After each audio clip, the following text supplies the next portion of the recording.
नमस्कार and good morning दोस्तों। मैं नीरज श्रीवास्तव एक बार फिर से हाजिर हूँ आपके अपने यूट्यूब चैनल स्टडी घर बाय विवेक सर की डेली करंट अफेयर्स की क्लासेज में। दोस्तों आज हम जुलाई 23, 2020 की न्यूज़ का एनालिसिस करेंगे। तो चलते हैं दोस्तों अपनी पहली न्यूज़ की तरफ। भारत ने ATGM anti tank guided missile Dhruvastra का उड़ान परीक्षण सफलतापूर्वक पूरा कर लिया है। दोस्तों भारत में स्वदेशी मूवमेंट के तहत एक जो स्वदेशी रूप से एक विकसित की गई है एंटी टैंक गाइडेड मिसाइल जिसका नाम ध्रुवस्त्र है का उड़ान परीक्षण सफलतापूर्वक कर लिया है। दोस्तों यह उड़ान परीक्षण उड़ीसा के चांदीपुर में एकीकृत परीक्षण रेंज से किया गया था। जो ध्रुवस्त्र एक एंटी टैंक गाइडेड मिसाइल है जो रक्षा अनुसंधान और विकास संगठन DRDO द्वारा विकसित किया गया है और यह नाग हेलिना हेलीकॉप्टर का ही एक संस्करण है। तो दोस्तों यहाँ से क्वेश्चन बनता है कि भारत ने स्वदेशी रूप से विकसित अभी एक एंटी टैंक गाइडेड मिसाइल है जिसका अभी परीक्षण किया गया, उसका नाम क्या है? तो उसका नाम है ध्रुवस्त्र।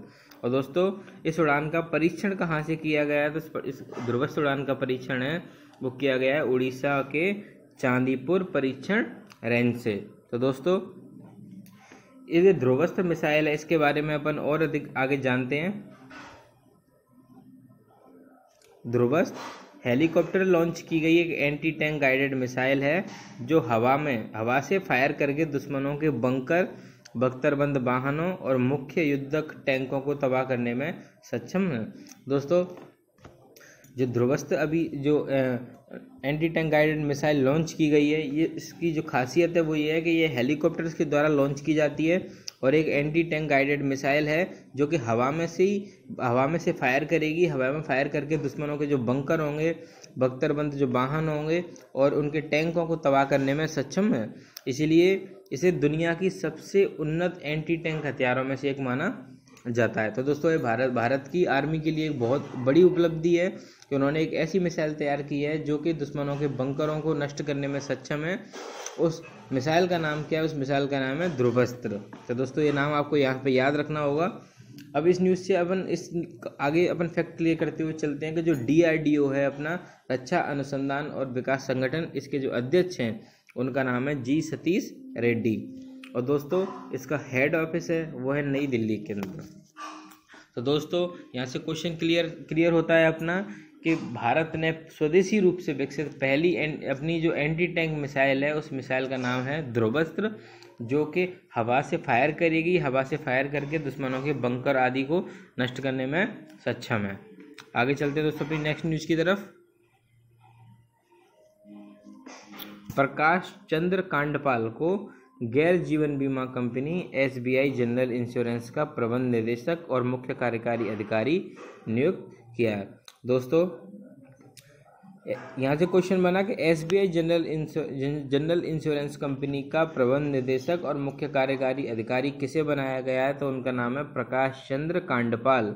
तो दोस्तों ये जून 2019 से SBI जनरल इंश्योरेंस के डिप्टी CEO की सेवा में कार्यरत थे अभी तक और वह दोस्तों प्रकाश चंद्र कांडपाल हैं वो भूषण महापात्रा की जगह लेंगे जिन्हें अब जो रणनीतिक निवेश और डिजिटल पहल के निदेशक के पद पर नियुक्त किया गया है।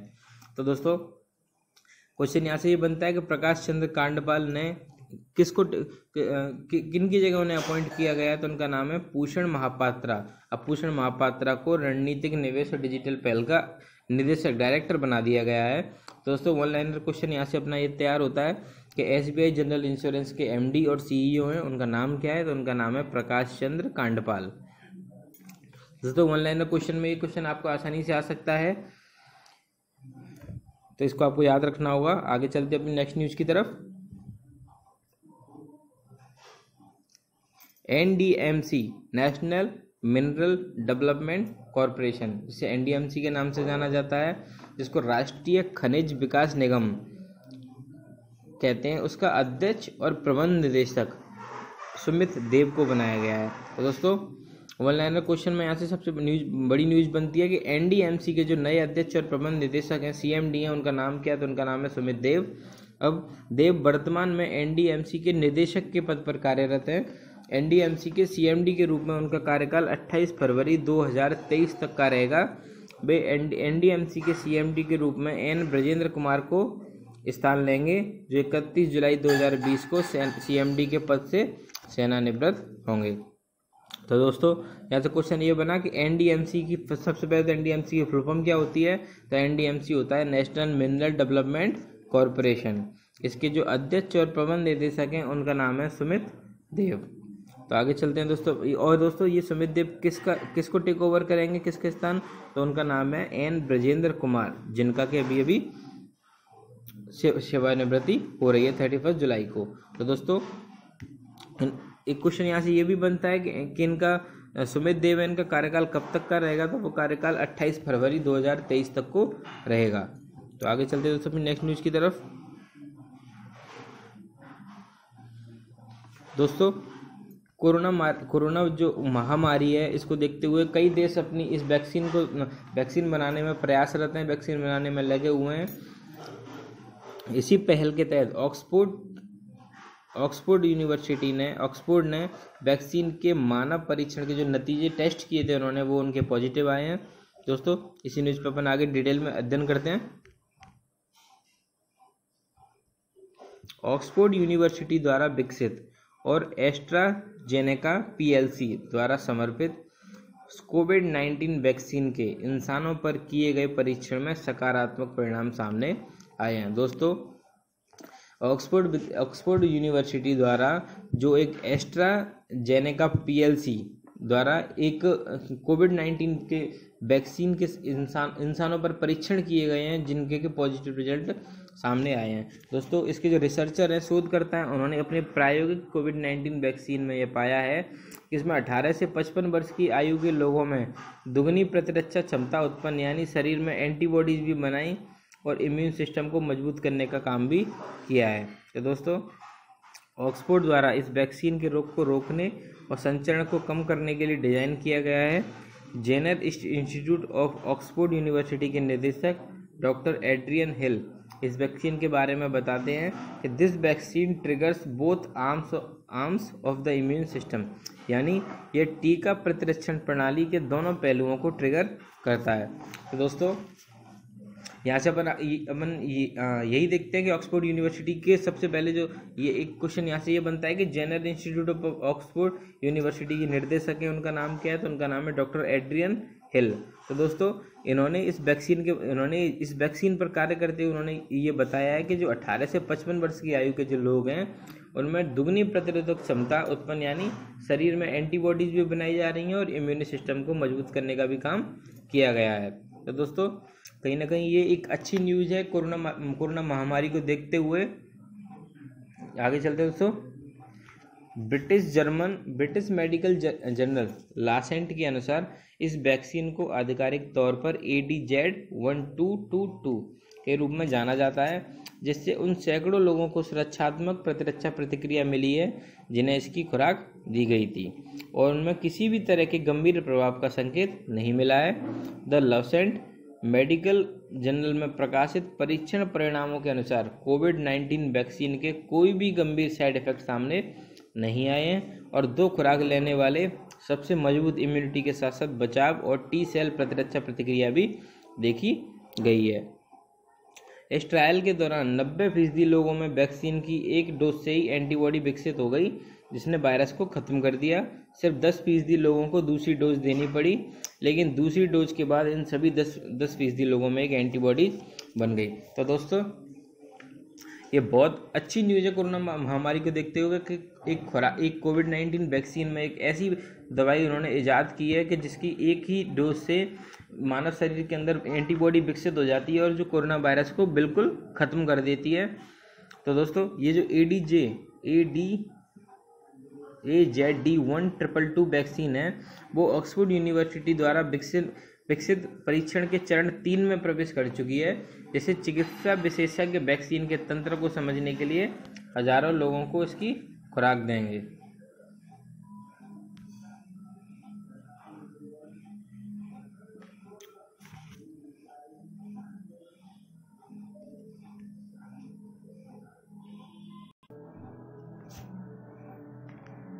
तो दोस्तों ये जो वैक्सीन के वेक्टर के रूप में चिंपांजी एडेनो वायरस की कम वर्जन का उपयोग किया गया है, जो कि SARS CoV स्पाइक प्रोटीन की आनुवांशिक सामग्री से प्रभावित होता है। तो दोस्तों ये एक कोरोना महामारी को देखते हुए एक बहुत अच्छी न्यूज़ है कि ऑक्सफोर्ड यूनिवर्सिटी ने कोरोना वायरस को ख़त्म करने के लिए एक वैक्सीन का निर्माण किया है, जो वैक्सीन पूरी तरीके से बन चुकी है। अब इसके जो ट्रायल है ये एक अंतिम चरण में है, जिससे कि कोरोना महामारी को ख़त्म किया जा सकेगा। आगे चलते हैं दोस्तों अपनी नेक्स्ट न्यूज़ की तरफ। उड़ीसा के बालासोर जिले में एक किसान वासुदेव महापात्रा ने पीले रंग की प्रजाति के कछुए को देखा है, जिसके विशेषज्ञों ने एल्बिनिज्म के होने का अनुमान लगाया है। इस कछुए को भारतीय फ्लैप सेल कछुए के रूप में भी जाना जाता है। यह कछुआ आमतौर पर पाकिस्तान, श्रीलंका, भारत, नेपाल, बांग्लादेश और म्यांमार में पाया जाता है। यह सर्वहारी कछुआ है, जिसके आहार में मेंढक, घोंगे, यहाँ तक कि कुछ जलीय वनस्पति भी शामिल हैं। तो दोस्तों एक पीले रंग की प्रजाति का एक कछुआ है, जिसको उड़ीसा के बालासोर में देखा गया है। और दोस्तों ये किसान है वासुदेव महापात्रा, इस किसान ने इसको देखा गया है। दोस्तों इस कछुए का जो नाम है वो है भारतीय फ्लैप सेल कछुआ। तो दोस्तों यह कछुआ आमतौर पर नहीं पाया जाता, यह बहुत रेयर कछुआ होता है। और दोस्तों इसको इस विशेषज्ञों ने एल्बिनिज्म होने का अनुमान लगाया गया। दोस्तों यहाँ से अपन जानते हैं कि एल्बिनिज्म, दोस्तों सबसे पहले तो यही क्वेश्चन बनता है कि भारत में जो दुर्लभ पीला कछुआ देखा गया है वो किस जगह पे मिला है, तो वो है उड़ीसा के बालासोर जिले में। उस किसान का नाम है वासुदेव महापात्रा। आगे चलते हैं दोस्तों अपनी नेक्स्ट न्यूज़, इसी न्यूज़ में एल्बिनिज्म क्या होता है। दोस्तों यहाँ एक वर्ड यूज हुआ है कि कुछ विशेषज्ञों ने एल्बिनिज्म होने का अनुमान लगाया है। तो एल्बिनिज्म होता क्या है, यह एक प्रकार का आनुवंशिक विकार होता है जो त्वचा, आँखों और बालों में अन्य प्रजातियों की फुंसी, पंख या पीठ में हो जाता है। तो दोस्तों आगे चलते हैं अपनी नेक्स्ट न्यूज़ की तरफ। 1980 के मास्को समर ओलंपिक के शुभंकर भूरे भालू मिशा के निर्माता विक्टर चिजिकोव का हाल ही में निधन हो गया। दोस्तों 1980 में जो मास्को में समर ओलंपिक हुए थे, उनमें एक जो शुभंकर था जिसको कि भूरा भालू था, इसका नाम मिशा था। उसको मिशा के जो निर्माता थे विक्टर चिजिकोव, उनका हाल ही में निधन हो गया। दोस्तों उनकी ड्राइंग का इस्तेमाल लोकप्रिय पत्रिकाओं में किया गया था, जिनमें young naturalist, twinkle, funny pictures और मुरजान का शामिल है। तो दोस्तों सबसे पहले इंपॉर्टेंट चीज़ यही बनती है कि विक्टर चिजिकोव जिनका हाल ही में निधन हो गया वो कौन थे। तो वो एक नेचुरल वो ड्राइंग कलाकार थे, तो जिन्होंने कि मास्को समर ओलंपिक के शुभंकर जिसका नाम कि मिशा है वो लॉन्च किया था। आगे चलते दोस्तों अपनी नेक्स्ट न्यूज़ की तरफ। रक्षा मंत्री राजनाथ सिंह ने नई दिल्ली स्थित वायुसेना मुख्यालय में वायुसेना कमांडरों के सम्मेलन AFCC का उद्घाटन किया है। इस सम्मेलन को Indian air force in the next decade, अगले दशक में भारतीय वायुसेना विषय के साथ आयोजित किया जा रहा है। दोस्तों नई दिल्ली में जो वायुसेना का मुख्यालय हेडक्वार्टर है, उसमें वायुसेना के जो जितने कमांडर हैं उनकी एक बैठक हो रही है, जिसका के उद्घाटन है रक्षा मंत्री राजनाथ सिंह ने किया है। दोस्तों और इस जो प्लान है, इसकी जो थीम है उसका नाम है Indian air force in the next decade. तो दोस्तों आगे चलते हैं दोस्तों इसी न्यूज़ में। AFCC ये एक 3 दिवसीय सम्मेलन है, जिसकी अध्यक्षता वायुसेना के प्रमुख हैं air chief marshal RKS Rakesh Kumar Singh Bhadauria ji करेंगे। और दोस्तों सम्मेलन के दौरान अगले दशक में भारतीय वायुसेना की परिचालन क्षमता बढ़ाने की कार्य योजना पर विचार विमर्श किया जाएगा। इसके अलावा सम्मेलन के प्रतिभागी वर्तमान परिचालन परिदृश्य और तैनाती का भी जायजा लेंगे। दोस्तों भारतीय सेना को मजबूत करने के उद्देश्य से और नई नई तकनीकें विकसित करने के उद्देश्य से एक सम्मेलन का आयोजन किया जा रहा है, जिसकी अध्यक्षता है जो भारतीय वायुसेना के प्रमुख हैं admiral air chief marshal Rakesh Kumar Singh Bhadauria ji करेंगे।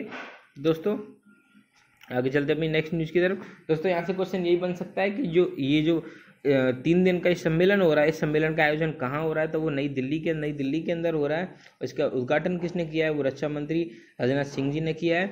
और इसकी जो अध्यक्षता करेंगे वो करेंगे भारत के air chief marshal Rakesh Kumar Singh Bhadauria जी।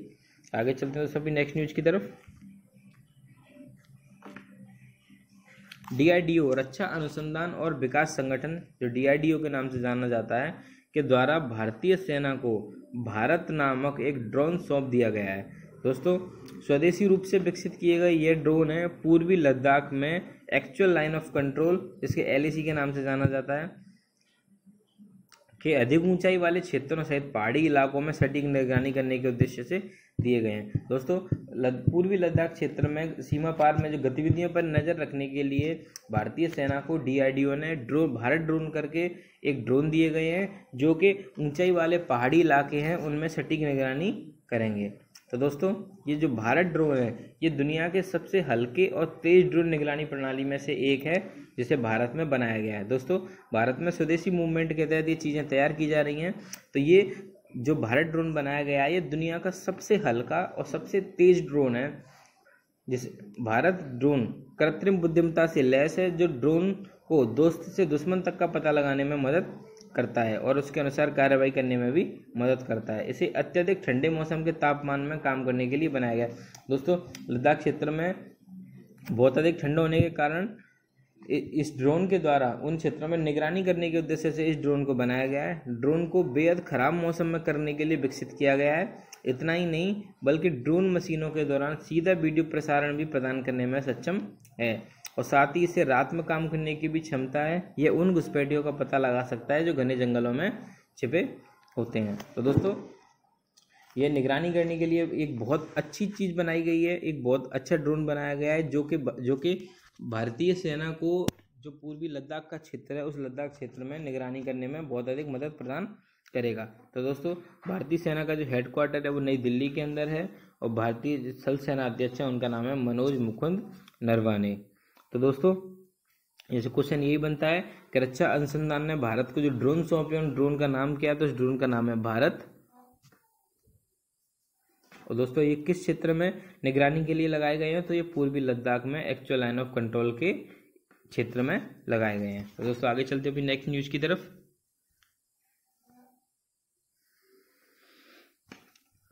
भारतीय नौसेना और हिंद महासागर में अमेरिकी नौसेना के साथ मिलकर एक उच्च स्तरीय संयुक्त नौसैनिक अभ्यास, जिसे कि पैसेज एक्सरसाइज के नाम से जाना जाता है, को किया जा रहा है। तो दोस्तों, सबसे पहला क्वेश्चन यहाँ से यही बनता है कि जो पैसेज एक्सरसाइज है वो किन किन देशों के बीच में है? तो वो भारत और अमेरिका के बीच में है, उन दोनों की नौसेना है। और दोस्तों, ये किस जगह पे ये अभ्यास किया जा रहा है? तो ये अभ्यास किया जा रहा है हिंद महासागर में। तो दोस्तों, पैसेज एक्सरसाइज को वायु रक्षा सहित प्रशिक्षण और बेहतर तालमेल कायम करने के लिए डिजाइन किया गया है। दोस्तों, ये एक एक्सरसाइज क्वेश्चन में ज़्यादा पेपर में हमेशा पूछी जाती है। तो दोस्तों, आपको याद रखना होगा कि जो पैसेज एक्सरसाइज है भारत और अमेरिका के बीच में और ये हिंद महासागर के क्षेत्र में ये एक्सरसाइज की जा रही है। तो आगे चलते हैं दोस्तों इसी न्यूज में। जो पैसेज है उसमें 4 भारतीय नौसैनिक INS Shivalik, INS Sahyadri, INS Kamorta और INS राणा शामिल थे, जिन्होंने कैरियर USS निमित्ज और 3 अन्य अमेरिकी जहाज़ों के साथ मिलकर इस अभ्यास का संचालन किया है। तो दोस्तों, जो भारतीय नौसेना ने पासेक्स को गहरे समुद्र की अंतर क्षमता में सुधार के अवसर के रूप में अभ्यास किया है। दोस्तों, भारतीय जो नौसेना है उसके प्रमुख हैं, उनका नाम है एडमिरल करमबीर सिंह। दोस्तों, यहाँ से 3 चीज़ें आज की न्यूज़ में देखी कि भारत की नौसेना स्टाफ के जो प्रमुख हैं उनका नाम है एडमिरल करमबीर सिंह, और भारत की जो थल सेना के अध्यक्ष हैं उनका नाम है मनोज मुकुंद नरवाने, और भारत के जो वायुसेना के प्रमुख हैं उनका नाम है राकेश कुमार सिंह भदौरिया। तो आगे चलते हैं दोस्तों अपनी नेक्स्ट न्यूज की तरफ। अर्नब चौधरी दोस्तों एनिमेशन मास्टर समिट, जिसे कि AMS के नाम से जाना जाता है, 2020 डिजिटल संस्करण के तहत टूनज मीडिया ग्रुप TMG द्वारा शुरू की गई लीजेंड ऑफ एनिमेशन पुरस्कार को मरणोपरांत महान एनिमेशन निर्देशक अर्नब चौधरी को दिया जाएगा। दोस्तों, सबसे पहली चीज़ ये हुई कि लीजेंड ऑफ एनिमेशन पुरस्कार किसे दिया गया है 2020 का, तो वो एक महान निर्देशक थे जिनकी हाल ही में भी मृत्यु हो गई थी, अर्नब चौधरी। इनको दिया जाएगा। यह पुरस्कार भारत में एनिमेशन और मनोरंजन उद्योग में दिए गए उनके अमूल्य योगदान के लिए दिया जा रहा है। तो दोस्तों यहाँ से क्वेश्चन यही आएगा, टूनज मीडिया अवार्ड है उस साल का किसे दिया गया है, तो वो अर्नब चौधरी को दिया गया है, जो कि उनको मरणोपरांत प्रदान किया जाएगा। आगे चलते हैं सभी नेक्स्ट न्यूज़ की तरफ। पंजाब नेशनल बैंक द्वारा कोविड-19 को फैलने से रोकने के लिए फेस मास्क और सैनिटाइजर वितरित करने के लिए एक देशव्यापी अभियान शुरू किया गया है। पीएनबी के इस अभियान का शुभारंभ केंद्रीय स्वास्थ्य एवं पर्यावरण कल्याण मंत्री डॉक्टर हर्षवर्धन द्वारा किया गया है। दोस्तों पंजाब नेशनल बैंक द्वारा यह अभियान कॉरपोरेट सामाजिक जिम्मेदारी के तहत शुरू किया गया है। तो दोस्तों सबसे पहला क्वेश्चन यही बनता है यहाँ से, फेस मास्क और सैनिटाइजर वितरित करने के लिए किस बैंक ने एक सर्वव्यापी अभियान शुरू किया है, देशव्यापी अभियान शुरू किया है, तो उस बैंक का नाम है पंजाब नेशनल बैंक। तो दोस्तों इस अभियान की जो शुरुआत की गई है वो डॉक्टर हर्षवर्धन है, जो अपने केंद्रीय मंत्री हैं, उनके द्वारा किया गया है। और दोस्तों यह अभियान किस मुहिम के तहत चलाया जा रहा है, तो वो है कॉरपोरेट सामाजिक जिम्मेदारी मुहिम। आगे चलते हैं दोस्तों नेक्स्ट न्यूज की तरफ। प्रधानमंत्री नरेंद्र मोदी ने इंडिया आइडिया समिट 2020 को संबोधित किया था। दोस्तों यह मजबूत घरेलू आर्थिक क्षमताओं द्वारा वैश्विक आर्थिक लचीलेपन के सृजन पर केंद्रित था। तो दोस्तों प्रधानमंत्री नरेंद्र मोदी ने वीडियो कॉन्फ्रेंसिंग के माध्यम से इंडिया आइडिया समिट 2020 को संबोधित किया है। दोस्तों यह United India international business council की 45वीं वर्षगांठ के उपलक्ष्य में यूएस इंडिया बिजनेस काउंसिल, जो USIBC है, द्वारा आयोजित किया गया था, जिसे निवेश व भारत अमेरिका आर्थिक साझेदारी बढ़ाने के उद्देश्य से स्थापित किया गया है। तो दोस्तों क्वेश्चन यहाँ से ये बना कि इंडिया आइडिया समिट 2020 को संबोधित किसने किया था, तो वो नरेंद्र मोदी ने किया था, वो भी वीडियो कॉन्फ्रेंसिंग के माध्यम से। तो आगे चलते हैं अभी नेक्स्ट न्यूज की तरफ। केंद्रीय गृह मंत्री अमित शाह और कोयला मंत्रालय नई दिल्ली में वृक्षारोपण अभियान 2020 को शुरू करेंगे। दोस्तों इस अभियान के तहत खदानों, कार्यालयों, कोयला, लिग्नाइट और PSU और उसके आसपास के क्षेत्रों में बड़े पैमाने पर वृक्षारोपण किया जाएगा। दोस्तों यह राजस्व और रोजगार सृजन हेतु मनोरंजन, साहसिक कार्य, पक्षी दर्शन आदि के लिए मार्ग प्रशस्त करने वाले 6 इको पार्क स्थलों की भी नींव रखेंगे। और यह कार्यक्रम 10 कोयला लिग्नाइट समृद्ध राज्यों के 130 स्थानों में शुरू किया जाएगा।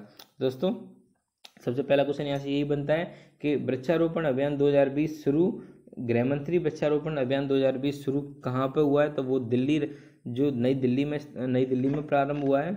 और दोस्तों इसको जो उद्घाटन किया गया वो केंद्रीय गृह मंत्री अमित शाह जी के द्वारा किया गया है। और दोस्तों जो कोयला लिग्नाइट मंत्री हैं उनका नाम है श्री प्रहलाद जोशी। तो आगे चलते हैं दोस्तों अपनी नेक्स्ट न्यूज की तरफ। अपनी आज की आखिरी न्यूज है।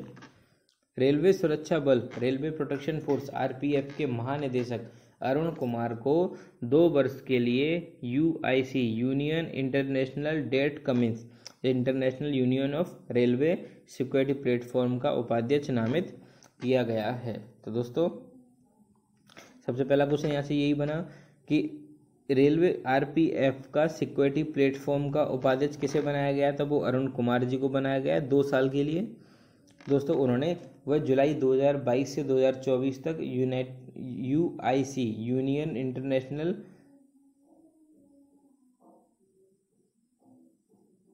ऑफ रेलवे का अध्यक्ष का पदभार भी ग्रहण करेंगे। दोस्तों अरुण कुमार को नियुक्त करने का जो निर्णय है वो 96वीं UIC महासभा के दौरान लिया गया था। तो दोस्तों क्वेश्चन यहाँ से यही बना कि RPF के जो महानिदेशक हैं, जो डायरेक्टर जनरल हैं अभी अरुण कुमार, उनको सिक्योरिटी प्लेटफॉर्म का उपाध्यक्ष बना दिया गया है।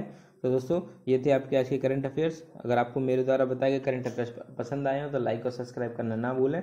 धन्यवाद।